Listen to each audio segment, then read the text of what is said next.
Although muscular dystrophy is a fairly rare disease, it affects more people than you think. To start off, we should answer the question of, what exactly is muscular dystrophy? Let's first begin by clearing up some common misconceptions. According to the National Institute for Neurological Disorders and Stroke, muscular dystrophy, or MD for short, is not just one singular disorder. Instead, it is used as what we would call a blanket term, covering and consisting of multiple individual disorders, Duchenne, facioscapulohumeral, and myotonic MD being the most prominent. These separate diseases tend to differ from one another in many ways, but simply put, they all cause the progressive weakening and degeneration of muscular systems in the human body. Unfortunately, muscular dystrophy can ultimately have an overall decrease in mobility, which in turn can greatly affect a patient's daily life. Muscular dystrophy is caused by a genetic defect on the gene that codes for dystrophin, a protein that helps ensure the structure of muscle fibers in the human body. Muscular dystrophy is considered to be a genetic disorder, meaning that those with a family history of the disorder are at a much higher risk of having it. But it is also possible for someone with absolutely no family history of muscular dystrophy to develop the disorder. Although women can be affected on an extremely rare occasion, men are the primary sufferers of this disease. This is due to the fact that several forms of the disease, like Duchenne MD, are sex-linked disorders. Specifically, this means that MD affects the X sex chromosome. Because men are sexually classified as XY, it only takes one affected chromosome for a man to show the signs and symptoms of MD.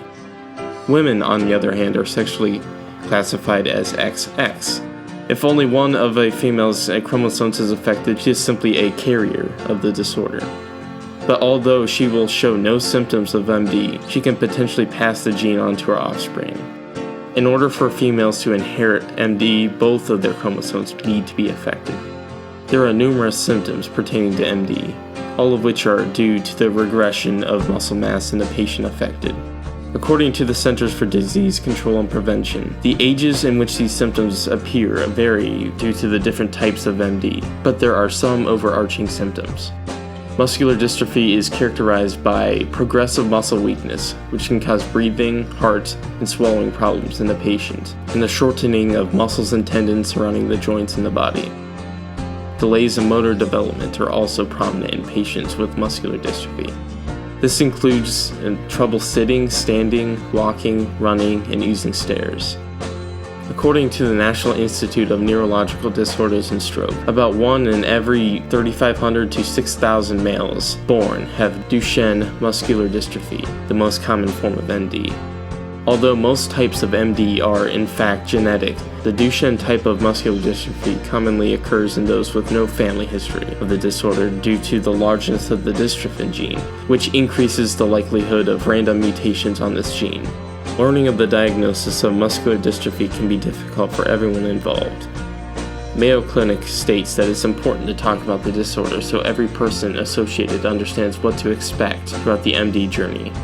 Unfortunately, no cure has been found for MD as of yet, but there are other options that can keep symptoms under control and slow the progression of the disorder, including medication, physical therapy, and surgical procedures. Other options may include respiratory therapy, speech therapy, and orthopedic appliances for support. The future for MD seems promising though. The National Institute for Neurological Disorders and Stroke is currently researching the disorder and working hard to understand the causes of MD, to develop better theories and eventually find a cure.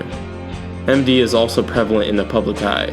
Practices and celebrity endorsements have brought the disorder to light, allowing for access to buildings and transportations for individuals with disabilities, employment opportunities for the afflicted, and even upholding the civil rights for the disabled in both the medical and public spheres. Although muscular dystrophy is not the most common and well-known disorder in existence, it still impacts the lives of so many people around the world. By creating awareness of this disorder, those affected can live better lives. A cure is being sought after constantly. Fundraising and awareness events are being held across the United States, and new treatments and practices are being developed frequently to increase the longevity of those afflicted, all in the hopes that these people can live long, happy, meaningful lives.